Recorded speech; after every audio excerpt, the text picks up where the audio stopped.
अगर कोई आपसे पूछे आदर्श पत्नी कैसी होती है, आदर्श पत्नी के क्या गुण हैं, आप क्या जवाब देंगे? सुंदर, शांत, संस्कारी, या फिर वो जो हर पति का साथ दे? लेकिन हजारों साल पहले रामायण में इसका जवाब दिया जा चुका है और वो जवाब आज के समय में भी उतना ही प्रासंगिक है। आज हम इस वीडियो में समझेंगे पतिव्रता की परिभाषा, चरित्र, सत्य, निष्ठा और आत्मबल की परिभाषा। आचार्य वाल्मीकि कहते हैं, वही स्त्री भाग्यशाली है जो पवित्र और कुशल है, जो पति से प्रेम करती है और उससे कभी झूठ नहीं बोलती। लेकिन रुकिए, ये सिर्फ पति भक्ति नहीं है, ये चरित्र की अखंडता है। जिस स्त्री में ये गुण नहीं होते उसे पत्नी नहीं कहा जा सकता। ये वाक्य आपको कठोर लग सकता है, लेकिन इसका अर्थ है पत्नी एक भूमिका नहीं, एक उत्तरदायित्व होता है। ये रिश्ता सिर्फ साथ रहने का नहीं होता है, बल्कि एक दूसरे के चरित्र को ऊपर उठाने का होता है।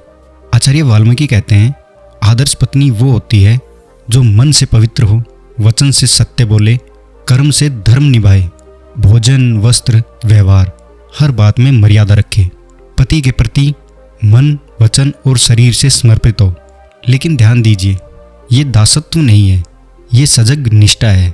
सबसे बड़ा गुण सत्य, जो पति से कभी झूठ ना बोले। क्यों?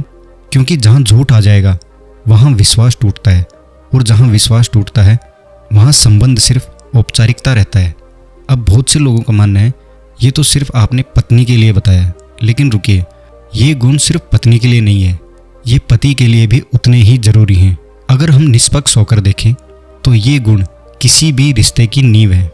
पवित्रता, चरित्र की शुद्धता, सत्य, विश्वास, निष्ठा, स्थायित्व, मर्यादा, सम्मान। अगर पति में ये गुण न हो तो वो भी एक आदर्श पति नहीं कहलाएगा।